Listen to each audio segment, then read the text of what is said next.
HOA Karen knocked over Grandma's wheelchair. Fined $3,000. The park was supposed to be a sanctuary, a place where kids laughed, dogs chased frisbees, and old folks like Grandma Ellie could soak in the sun without a care. But Karen Miller, self-appointed queen of the Willow Creek HOA, had other plans. She stormed through the gate like a hurricane in yoga pants, her voice already slicing through the calm like a chainsaw. It was a crisp Saturday morning when Ellie, 82, wheeled herself to her favorite bench by the duck pond. Her hands, gnarled from years of knitting blankets for every newborn in town, gripped the wheels of her chair with quiet pride. She'd been coming here for decades, long before the HOA turned the park into their personal fiefdom.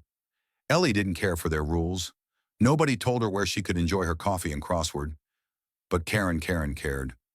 Oh, she cared too much. Karen had been on a rampage lately, ever since the HOA board gave her a clipboard and a title community standards enforcer. She'd been patrolling the park like a vulture, sniffing out violations, unleashed dogs, unapproved picnic blankets, kids with chalk on the sidewalk. To her, Ellie's wheelchair was an eyesore, a non-compliant mobility device that didn't match the park's aesthetic guidelines. Never mind that Ellie had lived in Willow Creek since before Karen was born. Never mind that the chair was her lifeline.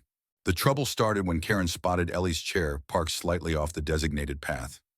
Ellie liked the shade under the big oak, where the breeze carried the scent of honeysuckle. Karen, clipboard in hand, marched over, her sneakers slapping the pavement like a metronome of doom. "Ma'am, you need to move this contraption," she barked, loud enough for half the park to hear. Ellie, half deaf and wholly unimpressed, squinted up at her. "Speak up, dear, and maybe smile while you're at it." The crowd nearby, dog walkers, joggers, a couple of teens on skateboards, paused, sensing a storm brewing. Karen's face reddened, her lips pursing like she'd sucked a lemon. "This is a safety hazard," she snapped, pointing at the wheelchair as if it were a bomb. "It's blocking the walkway. Move it, or I'll have it towed." Ellie chuckled, a dry, raspy sound. "Tow my chair, honey. You'd have better luck towing my spirit out of this park." That was the spark. Karen didn't take kindly to being laughed at. She leaned in close, her voice dropping to a venomous hiss. "You old folks think you own this place. Rules are rules." Ellie, unruffled, sipped her coffee and went back to her crossword. "Six-letter word for busybody," she muttered. "Starts with a K." Karen's patience snapped like a brittle twig. She grabbed the armrest of Ellie's chair, yanking it as if to drag it back to the path herself. But Ellie's chair was old, its brakes finicky. The sudden jerk sent it tipping sideways, and before anyone could react, Ellie was on the ground, her coffee spilling into the grass, her crossword book fluttering away. The crowd gasped. A kid dropped his ice cream. Karen froze, her clipboard clattering to the pavement. For a moment, the park was silent, save for the ducks quacking obliviously by the pond. Then chaos erupted. A young woman named Mia, who'd been filming the whole thing on her phone for her community blog, rushed forward, yelling, "Are you serious? You just knocked over an old lady, a jogger," still panting from his run, helped Ellie sit up, his face a mix of shock and fury. Ellie, bruised but unbroken, waved him off. "I'm fine, son. Just get my chair." Karen, realizing the weight of her mistake, stammered. It was an accident. She shouldn't have been. But Mia cut her off, holding up her phone like a weapon. "An accident. You yanked her chair. I've got it all right here." The crowd closed in, murmuring, pointing. Karen's authority was crumbling, and she knew it. But she wasn't one to back down. "You're all overreacting," she huffed, snatching her clipboard off the ground. "This is why we need stricter rules." That's when the twist came. From the edge of the crowd stepped Mr. Delgado, the park's quiet, unassuming groundskeeper. Nobody paid much attention to him. Usually he was the guy who raked leaves and fixed benches, always humming some old tune. But today, his eyes were steel. "Karen," he said, his voice low but carrying like thunder. "That chair you just broke, I built it for Ellie 20 years ago when her husband passed. Custom made. You gonna pay for that? The crowd turned on Karen like a tide.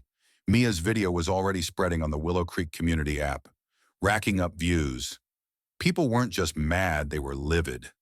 Ellie, now propped up on a bench with a blanket someone had grabbed from their car, looked at Karen with a mix of pity and defiance. You know, dear, she said, I've lived through wars, recessions, and worse people than you.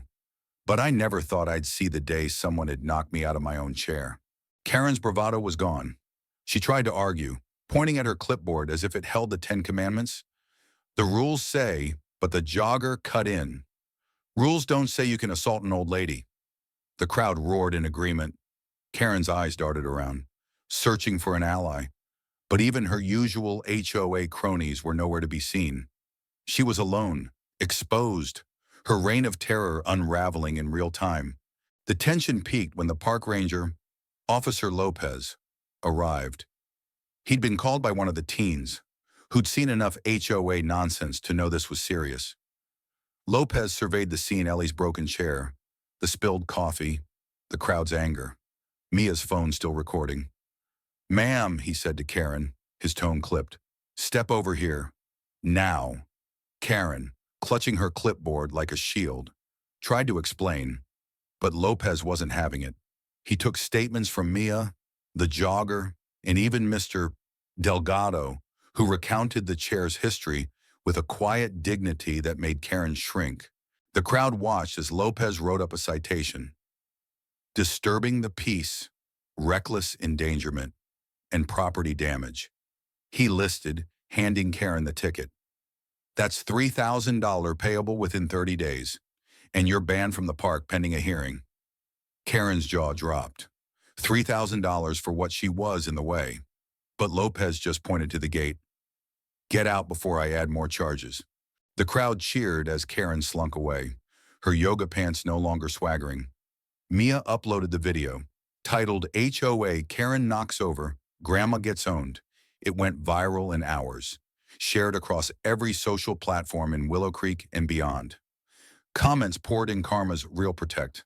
Grandma Ellie HOA needs to go. Karen's name became synonymous with petty tyranny. Her face plastered on memes and local news, but the story didn't end there.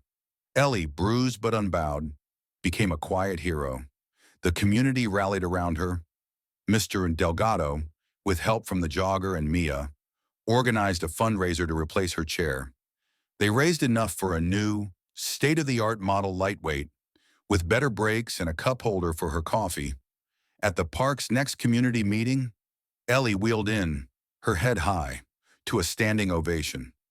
Karen, meanwhile, faced more than a fine. The HOA board, under pressure from the viral video and a petition with 2,000 signatures, stripped her of her title. Her neighbors shunned her, her mailbox stuffed with letters calling her out. She'd wanted control, but all she got was disgrace. As the sun set on Willow Creek, Ellie sat by the duck pond again, her new chair gleaming. Mia stopped by with a fresh coffee. You okay, Grandma, she asked. Ellie smiled, her eyes crinkling. Better than ever. Kid, just don't let folks like her ruin your day. They laughed. The ducks quacked, and the park felt like a sanctuary again. So, what do you think was Karen's punishment fair? Or did the crowd go too far? Should Ellie have pressed harder? Maybe Sue, drop your thoughts below. Let's hear what justice looks like to you.